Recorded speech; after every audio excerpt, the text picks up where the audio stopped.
நம்முடைய துல்லிய வானிலை அறிக்கையை தினசரி பெற்று திட்டமிட்ட வேளாண்மை செய்ய வானிலை அறிவியலை சப்ஸ்கிரைப் செய்து பெல் சுவிட்சில் கையை வைத்து தினசரி தகவல் பெற அன்போடு கேட்டுக்கொள்கிறேன். வணக்கம். செல்வகுமாரின் அதிகாலை வானிலை ஆய்வறிக்கை. அதிகாரப்பூர்வ வானிலை அறிக்கைக்கு இந்திய வானிலை ஆராய்ச்சித்துறை அறிக்கையை பார்க்கவும். 2024 ஜூன் 11 செவ்வாய்க்கிழமை அதிகாலை நிலவர வானிலை பதிவு. வானிலை அமைப்பு வளிமண்டலத்தில் நீடித்துக் கொண்டிருந்த, அதாவது தென்னிந்திய வளிமண்டலத்தில் நீடித்துக் கொண்டிருந்த அந்த காற்று சுழற்சியானது தொடர்ந்து ஆந்திர பிரதேசம், தெலுங்கானா, கர்நாடகாவின் வடக்கு பகுதி இடைப்பட்ட பகுதியில் நீடித்துக் கொண்டிருக்கிறது. அதாவது மகாராஷ்டிரா, கோவா, கர்நாடகாவின் வடக்கு பகுதி மற்றும் தெலுங்கானா, ஆந்திர பிரதேசம், ஒடிசா, சத்தீஸ்கரை இணைக்கும் வகையில் அந்த பகுதியில் நீடித்து கொண்டிருக்கிறது. இதன் காரணமாக நாம் ஏற்கனவே அறிவித்தது போலவே ரத்னகிரி, மும்பை உள்ளிட்ட பகுதிகளில் கனமழை பொழிவை கொடுத்து வருகிறது. மும்பையை விட ரத்னகிரி சுற்று வட்டாரம். தமிழ்நாட்டின் வானிலையை பார்த்தீங்கன்னா, நேற்றைக்கு மேற்கு தொடர்ச்சி மலை மாவட்டங்களில் இதமான ஒரு வெப்பமோ, திடீரென்று விட்டு ஒரு வலுவான காற்று பாலக்காட்டு கணவாயிலெல்லாம் ஒரு சில முறை தூறல், லேசான நனைக்கும் மழை இதெல்லாம் வந்திருக்கும். அதாவது பாலக்காட்டு கணவாயில் வந்திருக்கும், மலைகளில் இருந்திருக்கும், காற்று விட்டு கொஞ்சம் வலுவாக வீசியிருக்கும். ஓரிரு முறை, அதாவது உதாரணத்துக்கு பார்த்தீங்கன்னா உடுமலைப்பேட்டை மற்றும் உடுமலைப்பேட்டை கணபதிபாளையம் மற்றும் உடுமலைப்பேட்டை தெற்கு இங்கெல்லாம் அந்த சாரல் காணப்பட்டது. தூறல் சாரல், திடீரென்று அந்த சாரல், விட்டு வீசிய காற்று இதெல்லாம் நேற்றைக்கு இருந்தது. நேற்றைக்கு பகலில் பார்த்திங்கன்னா கடுமையான ஒரு வெயில். அதாவது இவ்வளவு நாளும் ஒரு குளிர்ந்த சீதோஷ நிலையை அனுபவித்து விட்டு திடீரென்று ஒரு உக்கிரமான வெயில் டெல்டாவிலாம் நேற்றைக்கு. காரணம், இங்கே இருந்தோ, அதாவது மேற்கிலிருந்து வரக்கூடிய காற்றில் ஈரப்பதம் குறைவாக இருந்த காரணத்தினால மேற்கிலிருந்து வரக்கூடிய காற்று ஒரு வறண்ட காற்றாக, காற்று சுழற்சி கர்நாடகாவின் வடக்கு பகுதி மற்றும் மங்களூருக்கு வடக்கே கோவாவை மையமாக வைத்து நீடித்துக் கொண்டிருக்கிற காரணத்தினால, கோவாவிற்கும் விசாகப்பட்டினத்துக்கும் இடைப்பட்ட பகுதியை மையமாக வைத்து நீடித்துக் கொண்டிருக்கிற காரணத்தினால இந்த மேற்கு திசை காற்றில் போதிய ஈரம் இல்லை. மேற்கிலிருந்து வந்த காற்று சற்று வேகமும் குறைந்தும் அவ்வப்பொழுது வேகம் அதிகரித்தும் வறண்ட காற்றாகவும் வந்ததில் வெயில் அதிகமாக இருந்தது தமிழ்நாட்டில். மேற்கு திசை காற்றில், தென்மேற்கு திசை காற்றில் ஈரப்பதம் கூடுதல் இருந்தால் தான் வெயில் குறையும். நேற்று ஈரப்பதம் குறைவு, அங்கே இருக்கக்கூடிய அந்த காற்று திசை மாறி இருக்கிற காரணத்தினால வந்த காற்றும் ஈரப்பதம் இல்லாத ஒரு காற்றாக, உயரடுத்த காற்றாக வந்தது. இதன் காரணமாக டெல்டா உள்ளிட்ட பகுதியில் கடுமையான ஒரு வெயில், ஒரு அசௌகரியம் காணப்பட்டிருக்கும். இது திடீரென்று மாலையில் மழையாக மாறியது.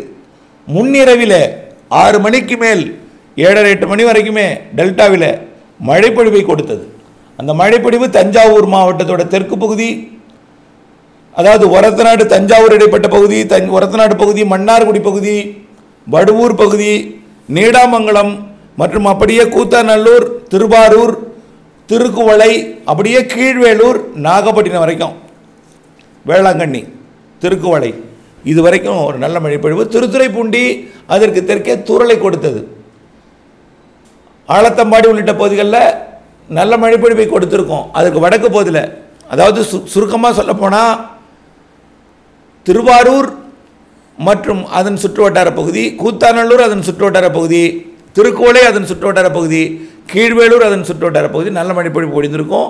அதே போல் மன்னார்குடி, ஒரத்தநாடு, அப்படி வடுவூர், அதே போல் திருக்கோயிலூர். நேற்றைக்கு திருக்கோவிலூர் பகுதிகளில், அதாவது மணலூர்பேட்டை, இந்த கடம்பூர் இதன் சுற்றுவட்டார பகுதிகளில், முகையூர், திருக்கோவிலூர் இந்த பகுதிகளில் ஒரு மழைப்பொழிவு காற்றுடன் கொடுத்துருக்கோம். இதே போல தான் இந்த ஒரு இரு இடங்கள் சொன்னோம்னா, இந்த ஒரு இரு இடங்கள். அதே போல் சென்னைக்கும் மாலையே கொடுத்தது மழை, சென்னை. ஆக நேற்றைக்கு 2-3 இடங்களில் ஆங்காங்கே ஒரு சில இடங்களில் மழை பெய்யும் என்று எதிர்பார்க்கப்பட்ட நிலையில் டெல்டாவிற்கு ஒரு அதாவது வாய்ப்பு குறைவாக இருந்த போதிலும் ஒரு மழைப்பொழிவை கொடுத்தது. இப்படித்தான் இன்றைக்கும் இருக்கும். அதாவது இந்த காற்று சுழற்சியானது வங்கக்கடல் பகுதிக்கு வர இருக்கிற காரணத்தினால மழை வாய்ப்பு தொடர்ந்து, வங்கக்கடல் பகுதினா தமிழ்நாட்டு வழியாக இல்லை, அதாவது கோவாவிலிருந்து தெலுங்கானா மையமாக வைத்து அப்படியே ஆந்திர பிரதேசத்தோட மத்திய பகுதிக்கு கடலோர பகுதிகளுக்கு வரும் என்பதனால அங்கே ஏற்கனவே ஒரு வளிமண்டல சுழற்சியும் உருவாகி இருக்கிற காரணத்தினால இரண்டும் ஒன்றிணைந்து ஒரு மழை பொழிவை வரக்கூடிய நாட்களில் ஒரு சில இடங்களில் கொடுக்கும். எப்படி என்னன்னு பாருங்கள், என்னைக்கு எப்போ எங்கே என்று உங்களுக்கு எப்படி என்பதை பார்த்துங்க. இன்னைக்கு பார்த்தீங்கன்னா அதாவது இன்றைக்கு மாலையில் மழை வாய்ப்பு பகுதின்னு பார்த்தீங்கன்னா ஒட்டுமொத்தமாக தென்னிந்தியாவிற்கு ஆங்காங்கே மழை இருக்கும். இதில் தமிழ்நாட்டிற்கு குறைந்த பரப்பில் மழை இருக்கும். இதில் நல்ல மழை பொழிப்புன்னா கர்நாடகா, கோவா, மகாராஷ்டிரா கடலோரம், தெலுங்கானா, ஆந்திர பிரதேசம் இதை நல்ல மழைப்பொழிவை கொடுக்கும். அதுவும் வளிமண்டல சுழற்சி என்பதனால பரவலாக ஒரே மாதிரியாக இருக்காது. இப்போ ஹைதராபாத்தில் திடீர்னு ஒரு மழை பெய்யும், திடீர்னு பார்த்திங்கன்னா விஜயவாடாவில் பெய்யும், திடீர்னு பார்த்திங்கன்னா வேறு ஏதோ ஒரு இடத்துல பெய்யும். இப்படி தான் நிகழ்வு எங்கே இருந்தாலும் அதன் மேல் இருந்தாலும் காற்று குவிதல் அந்த எல்லாமே இடம் மாறுபட்டு கொண்டே இருக்கும். வெப்பத்தால் லேசாகி மேலே எழுந்த காற்றில் இருக்கக்கூடிய அந்த ஈரப்பதம் இருந்தோன்னா மழை நின்றுடும். இருக்கிற வரைக்கும் தான், ஸ்டாக் இருக்கிற வரைக்கும் தான் மழை. அந்த மாதிரியான ஒரு வளிமண்டல அமைப்பு இது. அதனால் இப்போ இன்றைக்கு மழைப்பொழிவு எங்கெல்லாம் வாய்ப்பு இருக்குன்னு பார்த்தீங்கன்னா சென்னைக்கு ஒரு 4-5 நாளைக்கு இருக்குங்க. முதல் வாய்ப்பு எடுத்துக்கிட்டீங்கன்னா சென்னைக்கு 4-5 நாட்கள் இருக்குது. சென்னை மட்டுமல்ல, திருவள்ளூர், செங்கல்பட்டு, சென்னை, காஞ்சிபுரம், திருப்பத்தூர், வேலூர், ராணிப்பேட்டை இந்த பகுதிகளுக்கு, திருவண்ணாமலையோட அந்த வந்தவாசி, ஆரணி அந்த ஓரத்து காஞ்சிபுரத்து மாவட்டத்தை ஒட்டி உள்ள பகுதிகளுக்கும் ஒரு 4-5 நாட்களுக்கு மழைக்கு வாய்ப்பு இருக்குது. ஆனால் கண்டிப்பாக 100% சென்னையை ஒட்டி, அந்த திருவள்ளூரை ஒட்டி, பழவேற்காட்டை ஒட்டி, சென்னைக்கும் பழவேற்காட்டுக்கும் இடைப்பட்ட அந்த திருவள்ளூர், சென்னை மாவட்ட பகுதிகள் கண்டிப்பாக இருக்கும். அடுத்த இடத்தை பிடிப்பது எங்கன்னா ஒட்டுமொத்த கர்நாடகா, ஆந்திர எல்லையோர மாவட்டங்கள். அப்புறம் பார்த்தீங்கன்னா அந்த ஈரோடு மாவட்டம் வடக்கு பகுதியிலிருந்து சேலம் மாவட்டம் பகுதிகள் இதெல்லாம் வாய்ப்பு. நல்லா புரியுங்க. நேற்றுக்கு ஒரு சில இடங்கள்னு மழை எதிர்பார்த்திருந்த பொழுது அந்த ஒரு சில இடம் எது அமைந்தது? திருக்கோயிலூர் அமைந்தது, சென்னை அமைந்தது, மன்னார்குடி உள்ளிட்ட டெல்டா அமைந்தது. இப்படி அந்த ஒரு சில இடங்கள் எங்கே வேணாலும் அமையும். உங்களுக்கு மழை பெய்யும் என்று 100% உறுதியாக நம்பி இருக்கக்கூடாது. அதே நேரத்தில் மழை பெய்யாது என்று இப்போது விவசாய பணிகளை செய்யக்கூடாது. நேற்றைக்கு நிறைய பேர் என்ன செஞ்சாங்க, டெல்டாவில் மழை பெய்யாதுன்னுட்டு பருத்தியை அசால்ட்டாக விட்டாங்க. அதே நேரத்தில் திடீரென்று நானும் அந்த நேரத்தில் வானிலை அறிக்கையை வழங்க முடியவில்லை. நானுமே அந்த மழையிலிருந்து தப்பிப்பதற்கு அதாவது ரேடாரை பார்த்தே நான் வாகனம் ஓட்டினேன். சுமார் 1.5 மணி நேரம் மழையில் சிக்க வேண்டிய நான் 1.5 மணி நேரம் மழையில் சிக்காமல் சரியாக திட்டமிட்டு ரேடாரை பார்த்து வந்தேன். ஆக அந்த நேரத்தில் எனக்கு ஒரு இக்கட்டான சூழ்நிலையினால் வானிலை அறிக்கையை வழங்க முடியவில்லை. இதனால் உங்களுக்கு தெளிவாக சொல்ல போகணுன்னா, உங்களுக்கு மழை ஒரு சில இடங்களில் இருக்கும். தமிழ்நாட்டில் வாய்ப்பு கூடுதல் இடங்கள்னு ஒரு பகுதியை சொல்லுவேன், வாய்ப்பு குறைவான இடங்கள்னு ஒரு பகுதியை சொல்லுவேன். ஆனால் எங்கேயும் ஒதுக்கலாம், எங்கேயும் பெய்யலாம். நேற்றைக்கு டெல்டா முழுவதுமே வெயில் ரொம்ப கோரமாக தான் இருந்துச்சு. ஆனால் மழை அதிலேயே ரொம்ப கோரமாக இருந்த பகுதியில் தான் நேற்றைக்கு மழை இருந்தது. அதாவது ரொம்ப புழுக்கம் அதிகமாக இருந்தது, மூச்சு விட முடியாத ஒரு காற்றோட்டம் இல்லாத ஒரு புழுக்கம் இருந்த பகுதியெல்லாம் பார்த்தீங்கன்னா நேற்றைக்கு மழை. ஆகவே அந்த வெயிலும் அதிகமாக எங்கே இருந்ததோ அங்கே தான் மழை இறங்கும். அப்படிப்பட்ட அமைப்பு.